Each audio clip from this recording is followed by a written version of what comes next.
Hey everybody, welcome back to Supercard. I know it's been a couple days, but I've been so busy this week actually.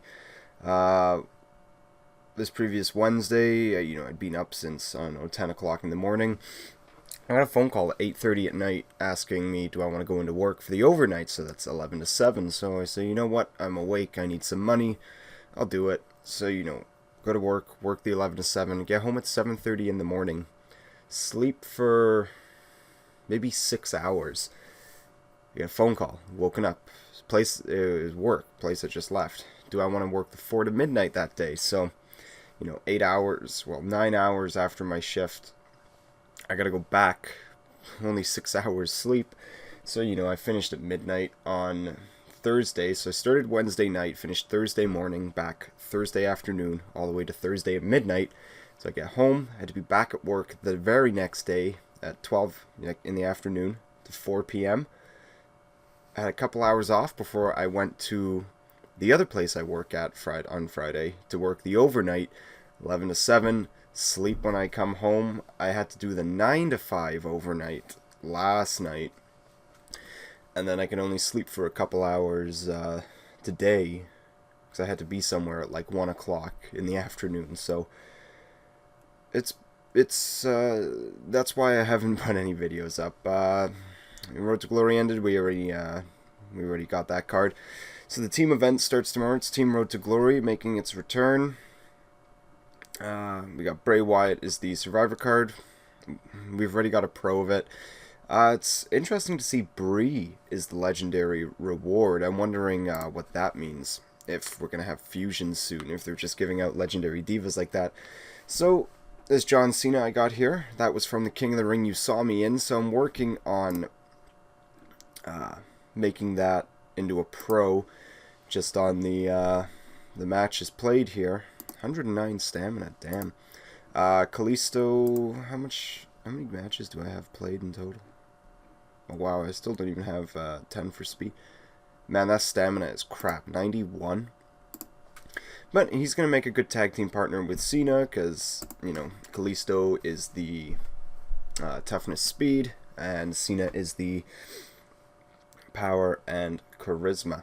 So, Finn Balor apparently is injured, which sucks. I'm hoping, it comes through quickly. Maybe it is out there, but I haven't seen it. He's walking around on crutches right now. But it doesn't seem to be so bad that, he's going to be out for long periods of time. He should be back, sooner rather than later. But I'm hoping this doesn't, stop any, potential Bullet Club stuff.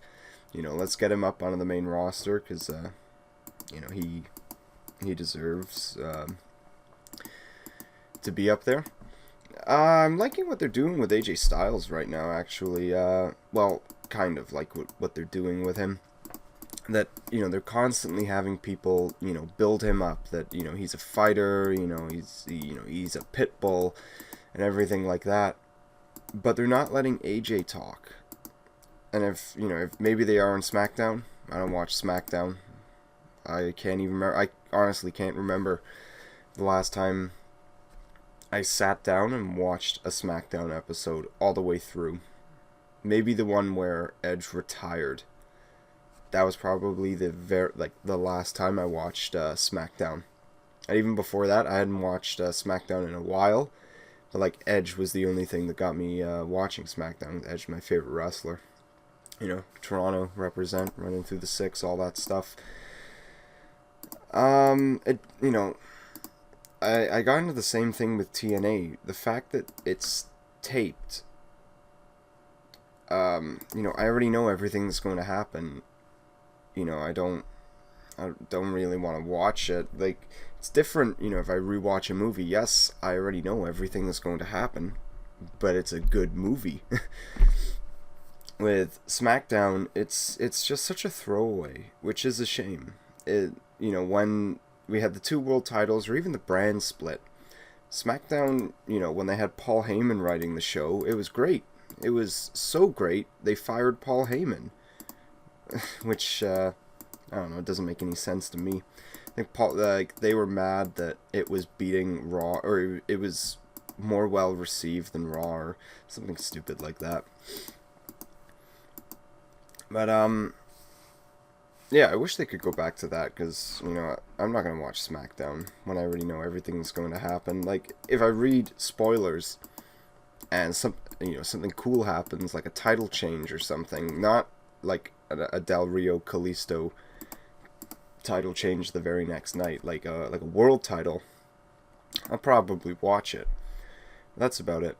But problem with AJ is he's not given enough time to talk. Like, I don't know, maybe they're afraid that he sounds too much like a hick or something. But yeah, I used to like AJ. You just, let's go back to the TNA days. Let's pair him up. Let's have Charlotte and Ric Flair break up, and then have Ric Flair join AJ Styles again.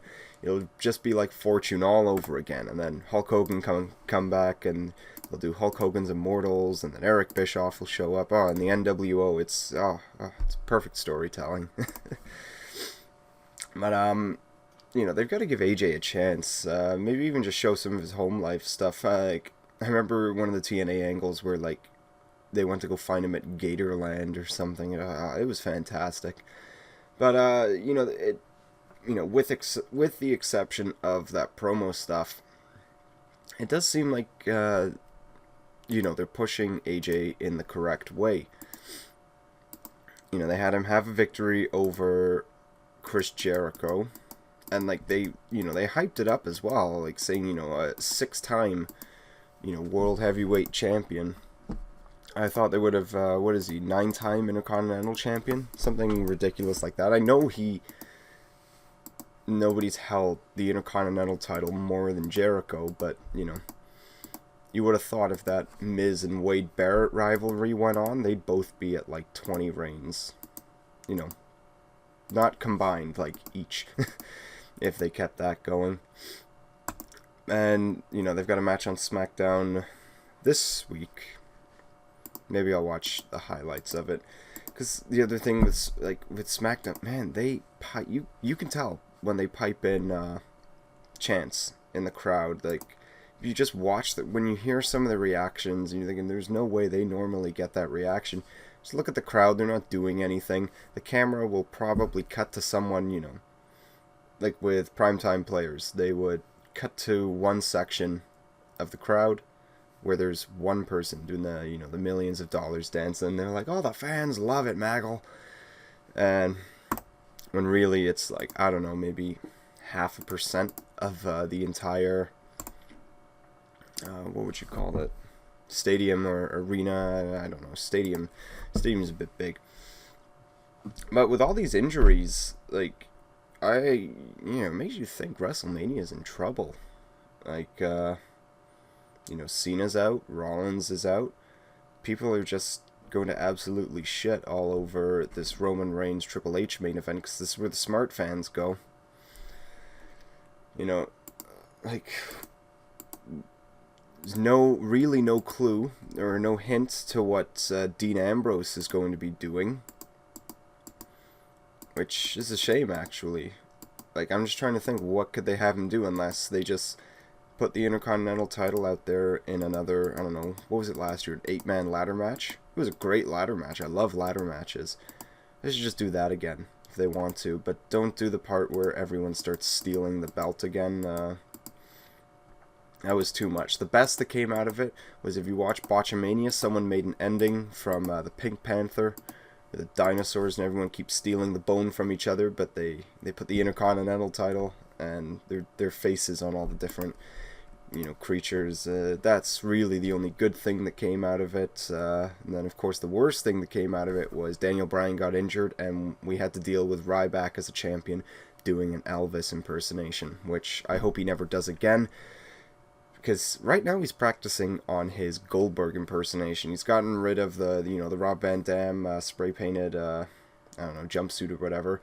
He's gone to just plain black tights. He just looks like a very jacked Stone Cold, which is what Goldberg looked like, and that's basically what he was, except minus the charisma and the talking ability. That's all Goldberg really was. But anyways, that's going to be it for today. Thank you all for watching. Please take care.